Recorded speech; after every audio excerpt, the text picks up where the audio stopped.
أعوذ بالله من الشيطان الرجيم. بسم الله الرحمن الرحيم. ولو أن أهل الكتاب آمنوا واتقوا لكفرنا عنهم سيئاتهم ولأدخلناهم جنات النعيم. ولو أنهم أقاموا التوراة والإنجيل وما أنزل إليهم من ربهم لأكلوا من فوقهم ومن تحت أرجلهم منهم أمة مقتصدة وكثير منهم ساء ما يعملون. ان آیتوں سے پہلے اللہ تبارک و تعالی یہود کے اندر پائی جانے والی جو خرابیاں تھیں ان کو ذکر فرما رہا تھا. بندوں کے ساتھ ان کے تعلقات کیا تھے، خود ان کے جو اعمال تھے، اخلاق تھے، وہ کتنے خراب اور کتنے بگڑے ہوئے تھے، اور انہی بداعمالیوں کی وجہ سے دل اس طرح سخت اور سیاہ ہو چکے تھے کہ اللہ تبارک و تعالیٰ کی بارگاہ میں بھی گستاخی سے باز نہ آئے، اور انہوں نے اللہ تبارک و تعالیٰ کی شان میں وہ باتیں کہیں جس کو سن کر ایک عام انسان بھی کانپ اٹھتا ہے جو اللہ کو ماننے والا ہو. لیکن ان تمام برائیوں اور ان تمام گستاخیوں کے بعد اللہ تبارک و تعالیٰ اس آیت کریمہ میں یہ بات بیان فرما رہا ہے کہ اگر ان تمام برائیوں کے بعد بھی یہ اگر ایمان لے آئیں اور خدا ترسی کا راستہ اختیار کر لیں تو ان کے بداعمالیوں اور گستاخیوں کی وجہ سے جو مالی تنگی ان پر عائد کی گئی ہے، جو ان کی گرفت ہوئی ہے، یہ تمام ہٹا دی جائیں گی. مالی وسعت انہیں عطا کر دیا جائے گا، اور اسی طرح آخرت میں بھی انہیں جنت نعیم عطا کی جائے گی، یعنی راحت و آرام کے باغات عطا ہوں گے. یہ مضمون ہے ان دونوں آیتوں میں جو 65 اور 66 ہیں. ان آیتوں کا ترجمہ یہ ہے کہ اگر اہل کتاب ایمان لے آتے اور تقوی اختیار کرتے تو ہم ضرور ان کی برائیاں معاف کر دیتے اور انہیں ضرور راحت و آرام کے باغ میں داخل کرتے. اور اگر وہ تورات اور انجیل اور جو کتاب ان کے پاس ان کے رب کی طرف سے بھیجی گئی ہے اس کی ٹھیک ٹھیک پابندی کرتے تو وہ اپنے اوپر اور اپنے پاؤں کے نیچے ہر طرف سے اللہ کا رزق کھاتے. اگرچہ ان میں سے ایک جماعت راہ راست پر ہے، مگر ان میں سے بہت سے لوگ ایسے ہیں کہ ان کے اعمال خراب ہیں. یہاں دعوت دی جا رہی ہے اہل کتاب کو، جو اس وقت آپ صلی اللہ علیہ وسلم کے زمانے میں موجود ہیں. ان سے مخاطب ہوتے ہوئے اللہ یہ فرما رہا ہے کہ تمہارے گناہوں کی وجہ سے جو تم پر گرفت اور پکڑ ہوئی ہے، مالی تنگی جو عائد ہوئی ہے، یہ اس وجہ سے ہے کہ تم نے تورات و انجیل کے تعلیمات کو بھلا دیا،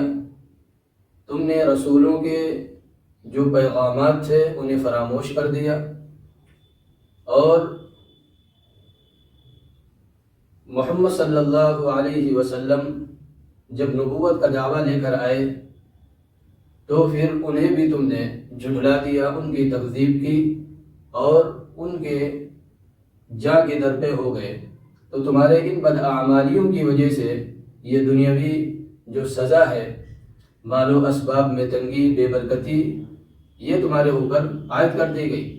لیکن اگر اب بھی تم لوگ یہ چیزیں لے آؤ، یعنی تورات اور انجیل کی جو تعلیمات ہیں صحیح معنوں میں ان پر عمل پیرا ہو جاؤ، تو نتیجہ کیا ہے کہ محمد صلی اللہ علیہ وسلم کو تمہیں رسول ماننا پڑے گا، قرآن کو اللہ کی کتاب ماننی پڑے گی. لہذا اگر تم یہ کام کر لو تو اس صورت میں ہم آخرت بھی تمہاری بنا دیں گے، اور جو کچھ غلطیاں تم نے کی ہیں ان تمام کو درگزر کر دیں گے، معاف کر دیں گے، اور پھر دنیاوی مال و اسباب کے اندر فراوانی عطا فرمائیں گے۔ لہذا ان دونوں آیتوں میں اللہ تبارک و تعالیٰ نے جو بنیادی مضمون بیان کیا ہے وہ یہ ہے کہ ان کی تنگ دستی دور ہو جائے گی اس وقت جب یہ حضرات صحیح معنوں میں تورات اور انجیل پر عمل پیرا ہو جائیں۔ اس لیے کہ تورات اور انجیل پر عمل پیرا ہونے کی صورت میں اس کا لازمی نتیجہ آپ صلی اللہ علیہ وسلم کی رسالت کو تسلیم کرنا، قرآن کریم کو ہدایت کی کتاب سمجھتے ہوئے اس پر عمل پیرا ہونا۔ لیکن اس مضمون کو ذکر کرتے ہوئے اللہ تبارک و تعالیٰ نے اس سے پہلے یہ فرمایا کہ لَكَفَّرْنَا عَنْهُمْ سَيِّئَاتِهِمْ، کہ ہم تمہارے گناہوں کو معاف کر دیں گے اور تمہیں جنت نعیم میں داخل کریں گے۔ اس سے اشارہ دیا اور ایک سبق دیا کہ ایمان اور اسی طرح تقوی، خدا ترسی، یہ دنیاوی مفاد کی خاطر نہیں ہونی چاہیے۔ یعنی ہم ایمان اس لیے لا رہے ہیں کہ ہماری دنیا اچھی ہو جائے، ہم ایمان اس لیے لا رہے ہیں کہ دنیاوی جو مال و متاع ہے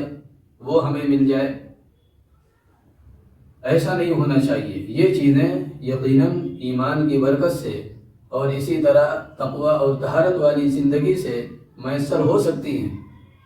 لیکن جو بنیادی مقصد ہونا چاہیے ایمان اور تقوی سے وہ اخروی کامیابی، اللہ تبارک و تعالیٰ کی رضا اور اپنے مقصد حیات کو پہچاننا۔ لہذا ان کی دنیاوی فراوانی کے ذکر سے پہلے اللہ نے ان کے آخرت کو ذکر کیا کہ ہم تمہارے گناہوں کو معاف کر دیں گے، اور جب گناہ تمہارے معاف ہو جائیں گے تو لازمی نتیجہ یہ ہوگا تم جنت میں داخل ہو جاؤ گے۔ اس کے بعد اس میں جو فرمایا کہ تورات اور انجیل پر عمل کریں، اس کو بیان کرتے ہوئے اقام کا لفظ استعمال فرمایا کہ وَلَوْ أَنَّهُمْ أَقَامُوا التَّوْرَاةَ وَالْإِنْجِيلَ، حالانکہ یہ بھی ہو جاتا کہ اگر یہ تورات اور انجیل پر عمل کریں تو بھی بات ٹھیک ہو جاتی ہے، لیکن اللہ نے فرمایا تورات اور انجیل کو قائم کریں۔ جیسے قرآن کریم میں جا بجا اللہ تبارک و تعالیٰ نے نماز کو فرض قرار دیتے ہوئے اس کی جو تعلیم دی ہے تو صلو کا لفظ استعمال نہیں کیا ہے، بلکہ اقیموا الصلاۃ ویقیمون الصلاۃ، یعنی وہاں پر بھی اقامت کا لفظ آیا ہے۔ اس کا مطلب مفسرین یہ بیان کرتے ہیں کہ صحیح آداب و شرائط کے ساتھ کسی چیز کو انجام دینا، نماز کو نماز کی طرح پڑھنا، نماز کے جو شرائط ہیں، جو واجبات ہیں، جو سنن اور مستحبات ہیں، ان تمام کو سامنے رکھتے ہوئے نماز جب بندہ ادا کرتا ہے تو کہا جاتا ہے اس نے نماز قائم کی۔ لہذا یہاں اقام کے لفظ کو استعمال کر کے اللہ تبارک و تعالیٰ نے یہ فرمایا کہ تورات اور انجیل پر عمل صحیح شرائط اور صحیح آداب کے ساتھ ہونے چاہیے۔ اسی صورت میں نتیجہ نکلے گا کہ آپ صلی اللہ علیہ وسلم آخری رسول ہیں، اور یہ جو کچھ کتابی شکل میں آپ کو دیا جا رہا ہے یہ قرآن مجید ہے۔ اس کے بعد آگے اللہ تبارک و تعالیٰ نے فرمایا لیکن ہاں ان میں کچھ لوگ ہیں جو راہ راست پر ہیں، یعنی سب یہودی A to Z ایک جیسے نہیں ہیں، بلکہ اچھے بھی ہیں، لیکن اچھوں کی تعداد تھوڑی ہے، اور ان اچھوں نے تورات پر عمل کیا۔ تورات کے بعد جب آپ صلی اللہ علیہ وسلم کی ذات اقدس رونما ہوئی تو اس صورت میں آپ کی تصدیق کی، آپ پر ایمان لائے، تو یہ حضرات جس طرح اس میں خوش باش تھے، مال و ثروت والے تھے، بادشاہ و سلطنت والے تھے، وہ ساری چیزیں اسی طرح برقرار رہیں۔ جیسے نجاشی یہ حبشہ کے سلطان ہیں، انہوں نے آپ صلی اللہ علیہ وسلم کو رسول تسلیم کیا، لہذا ان کی بادشاہت اسی طرح پھولتی پھلتی رہی۔ عبداللہ ابن سلام رضی اللہ تعالیٰ عنہ یہ یہودیوں کے عالم ہیں، انہوں نے آپ صلی اللہ علیہ وسلم کو تسلیم کیا، جس طرح اس میں بڑے تھے اسلام میں آنے کے بعد یہ بڑے ہی رہے، لیکن ایسے لوگ تھوڑے تھے۔